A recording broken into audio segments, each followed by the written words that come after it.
The ultimate build, a build that gets legend badges in 5 or more categories: legend shooting badges, legend finishing badges, legend physical badges, legend playmaking badges, and legend defensive badges. And it's not Ant-Man, it is Kratos. So Kratos is an insane build because not only does it do that, it's also a 90s baby. Look at all the ratings we have in the 90s, but you look carefully, there's a couple ratings we don't have in the 90s. And the main one you guys point out is this mid-range. I agree. That is a valid complaint if you want to be a 3-level scorer. 81 isn't really great for 3-level scoring. So in this video, we're going to perfect an Ant-Man build or a Kratos build, whatever you guys want to call it, at the height 6'4". So here it is, the perfected Ant-Man kit with the mid-range, or another version of Kratos, whatever you guys want to call it. And this looks very similar to like a 6'8" build, but it's at the 6'4" height. So you get special jumpers, special animations, and stuff like that. So the 3-ball, you want to spend 1 cap breaker here to go up to 90.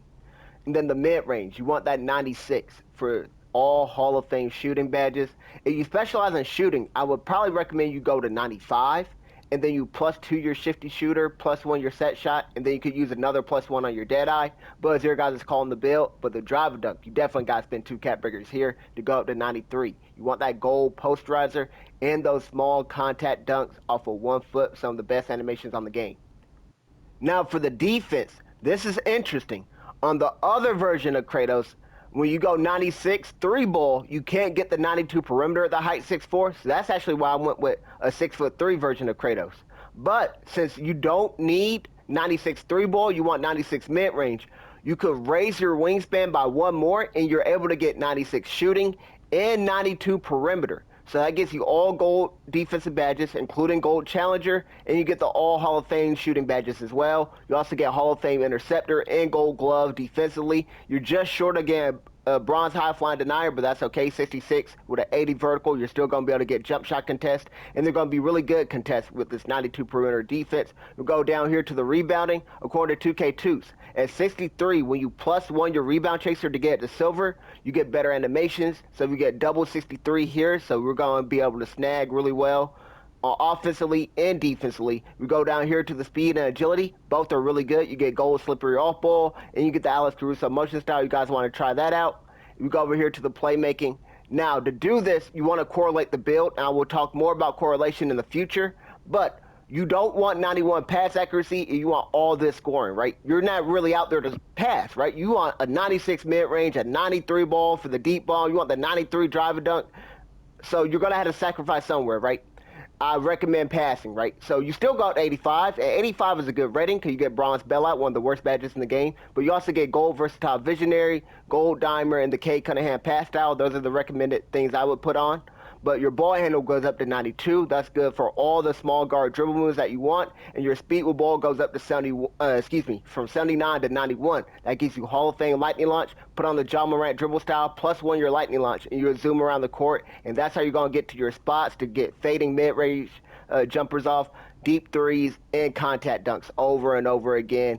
This is a very, very fire build. And we're only getting started. I know a lot of you guys want the version at 6'5" and at 6'6". I will show you guys that in our next video. But right now, we're going to go back to the lab. I'm going to show you guys how you can modify this build and make it your own. Alright, so this is the build right here. So for this build in particular, it's pretty much Kratos with the playmaking cap breakers, but we raised the mid-range. Raising the mid-range made it tougher for us to get these playmaking cap breakers, so we had to sacrifice something for these playmaking cap breakers. So we lowered the pass accuracy, we lowered the speed, and we lowered the agility compared to the other versions of Kratos. Those are great things to lower to keep the playmaking cap breakers. Now, whenever you lower those things, we raise the mid-range, but other things that you can raise to get these playmaking cap breakers is the defense, defensive rebounding, strength, and standing dunk.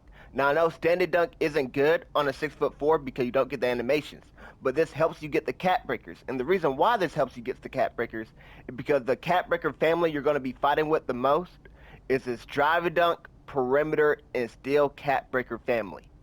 Now, steel, perimeter, and drive and dunk is a phenomenal cap breaker family to target, but I believe it's better you target it when you're making a shooting guard or a hash lock, something like that, where you're going high 90s and perimeter, high 90s and steel. We're just going 92 and 94 here, which is phenomenal for a point guard, but you're trying to go 99, 99.